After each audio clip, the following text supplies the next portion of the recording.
Hey guys, Lowell Tech Fix here, and I have in the studio with me today Joe Stokes. Joe Stokes. Super good dude here.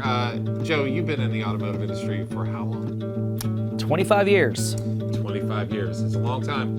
Not as long as me, but you can see I'm a little bit older than this guy. We're going to be talking about a couple things today, so sit back, relax, and here we go. So Joe, I wanted to ask you, one of the things I was thinking about you coming into the studio, and there's always a couple topics revolving around. Yeah. Now, we just started our Foreman certification program here at TechFix. So actually our dry run is day after tomorrow. We got 25 technicians coming in. It's a 3-day program. We're hitting it hard. We wrote a textbook for this thing. So I wanted to get your insight on, because there's a lot of shops now that don't use the term foreman. They don't want to give that title. Foreman's almost got a bad connotation to it now. So I wanted to kind of get your idea on what the foreman role is, number one, and then where you see it being the most successful, like why does it work? And then finally, on that topic, where are the pitfalls? Why do you see either foremen themselves fail or the job, the role of a foreman fail? Well, that's a big question. So I 100% believe in the role. Okay. However, the caveat is you've got to have strong leadership to go with it. So if you have a really weak manager, then you have a really strong forward thinking, talking foreman. They end up sort of running the show. And then that can become a problem, because then it's, oh, the technicians want this, or we want to do it like that, or, we don't care about customers, and everybody knows that argument of the front versus the back. Sure. It can really get carried on and go further than it should.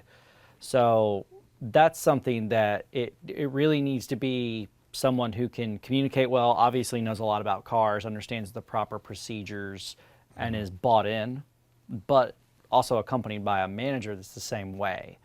That way everything's kept in check, cars are done, fixed correctly, but we're also not just going to try to do everything just making, technicians comfortable, because that's how we want to do that. And I don't mean that meaning I'm trying to make technicians uncomfortable, but not in a sense that they can just slowly morph a shop into where it's just a tech party. Everything's done the way that a technician wants all the time. Whatever, customers don't come first or anything like that. Yeah. Customer service suffers when that occurs. And we all got to remember, without broken cars and customers, we don't have jobs. That's interesting. So we were talking to, Kevin Roth and I were talking to a shop owner who was having troubles getting his technicians to buy into training. And we started asking them some questions. And what we found out was in this particular, and this is like, I don't know if there's a proper term for this, but there's a toxic technician mindset that happens. We were asking these technicians, like, what's your procedure like in your shop generally? We were talking about inspections, bringing the cars in. This group of technicians, there's 5 or 6 of them on a Zoom call.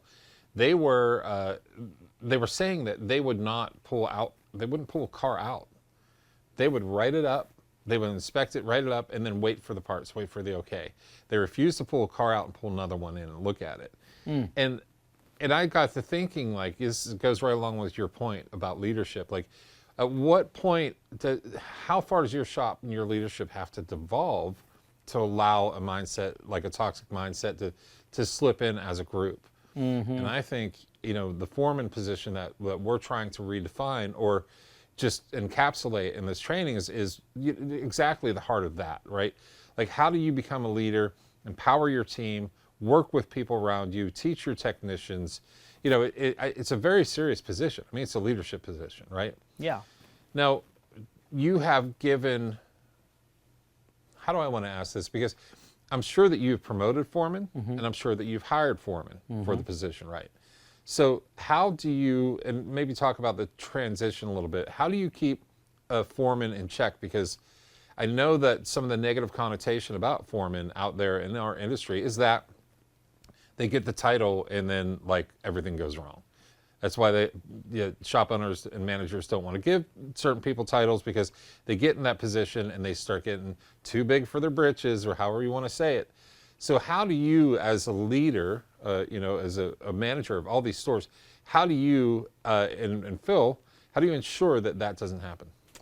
Well, I mean, one is there's never in any case a position where if you're giving it to them that you can't check in and say, hey, what's going on? And if it's not kosher, hey, we're not doing that.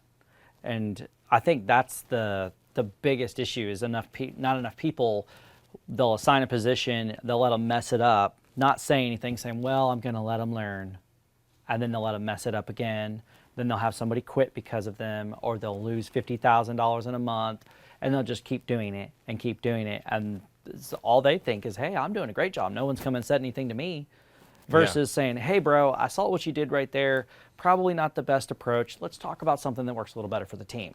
And let's do that. And if they're saying, hey, it's my way or the highway, well, then you've got the wrong guy to begin with. And hopefully, I mean, there's a lot of training I think you guys do and ShopFix as a whole does about hiring, that you don't have somebody in that position and you interview them well enough and you talk to them and you let them know this is what I expect. And there's clear laid out expectations that this is what we are. Like, for instance, we're a yes shop.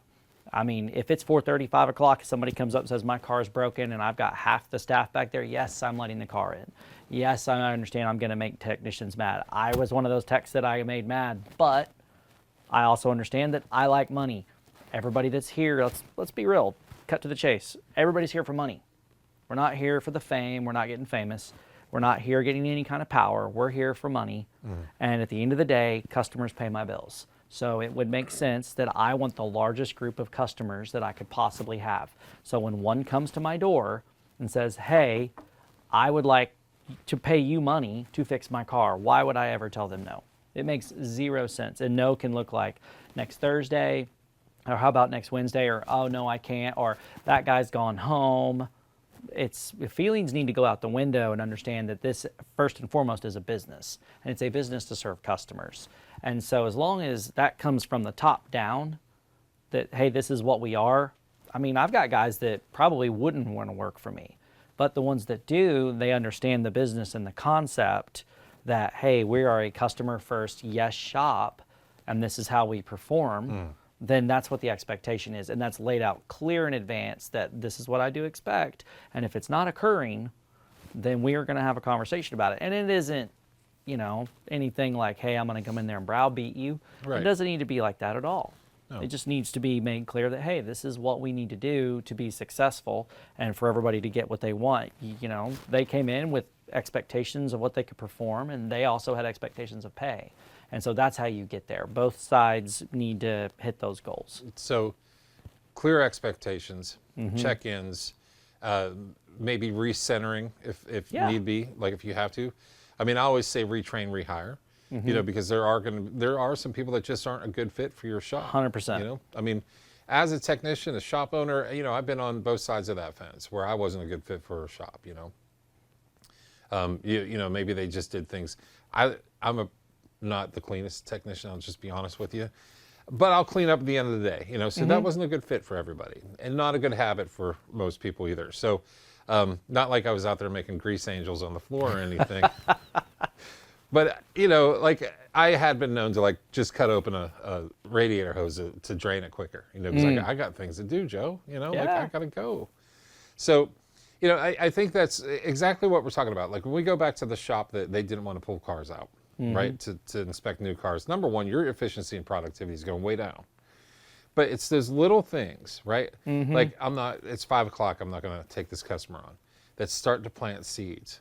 That before you know it, the unspoken rule in the shop is that no cars after 4:30, right? And then it starts to slip from there. Another thing that you said I thought was interesting about clear guidelines and expectations and meeting them and having conversation is that I see a lack of that in a lot of shops.